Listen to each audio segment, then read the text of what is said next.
আমাদের ইউটিউব চ্যানেলে তোমাদের সকলকে স্বাগতম। আজকে দেখো নতুন এক ধরনের সমস্যা নিয়ে এসেছি। বলছে এই যে ছবি দেওয়া থাকবে, ছবি দিয়ে বিভিন্ন রকমের ছবি দেওয়া থাকে, আয়তক্ষেত্র, বর্গক্ষেত্র, চতুর্ভুজ, বৃত্ত, বিভিন্ন ছবি দিয়ে আমাদের ফিগার কাউন্টিং করতে বলে। তো এখানে যে কোশ্চেনটা রয়েছে, এই যে একটা ত্রিভুজ দেখতে পাচ্ছ, সেই ত্রিভুজের ভেতরে আবার কিছু ত্রিভুজ অঙ্কন করা হয়েছে, দিয়ে বলছে প্রদত্ত চিত্রে কতগুলি ত্রিভুজ আছে আমাদের জানতে হবে।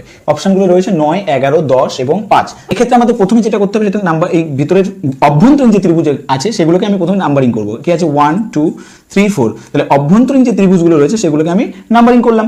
এইবার কি করতে হবে, সেগুলোকে যোগ করে দাও। 1 + 2 + 3 + 4।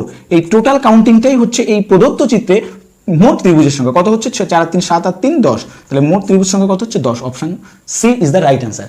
এই ধরনের অঙ্ক নিয়ে আমি খুব তাড়াতাড়ি আবার আমাদের ইউটিউব চ্যানেল থিঙ্ক অ্যান্ড লার্নে একটা ক্লাস নিয়ে আসছি। তোমরা সঙ্গে থেকো। যদি ভিডিওটা ভালো লাগে অবশ্যই লাইক, শেয়ার, কমেন্ট করে দিও। আর আমাদের নতুন যারা এসেছো, ইউটিউব চ্যানেলটাকে অবশ্যই সাবস্ক্রাইব করে পাশে থাকা বেল আইকনটি প্রেস করে রাখবে, যাতে নতুন ভিডিও তোমাদের কাছে দ্রুত পৌঁছে দিতে পারি। সঙ্গে থাকার জন্য ধন্যবাদ।